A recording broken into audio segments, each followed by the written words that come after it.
आपण पाहत आहात सर्वसामान्यांचा बुलंद आवाज, तुमच्या हक्काचा निडर सम्राट. संपादक दीपक आढाव.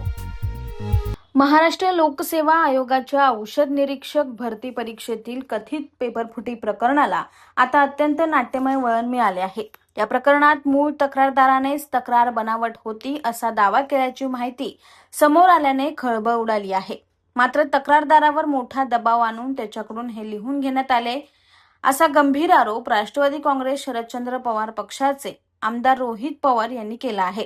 या संपूर्ण प्रकरणाच्या निष्पक्ष तपासासाठी रोहित पवार यांनी आज वरिष्ठ सनदी अधिकारी आणि अन्न आणि औषध प्रशासन विभागाचे आयुक्त तुकाराम मुंढे यांची भेट घेऊन चर्चा केली. तुकाराम मुंढे यांच्या भेटीनंतर घेतलेल्या पत्रकार परिषदेत रोहित पवार यांनी या प्रकरणातील अनेक संदिग्ध मुद्द्यावर बोट ठेवले. ते म्हणाले, एमपीएससी ही एक स्वायत्त संस्था आहे हे आम्ही समजतो, मात्र आम्ही दिलेले तक्रार अर्ज आणि पुरावे तुकाराम मुंढे यांच्या कार्यालयामार्फत आयोगाकडे पाठवले जातील.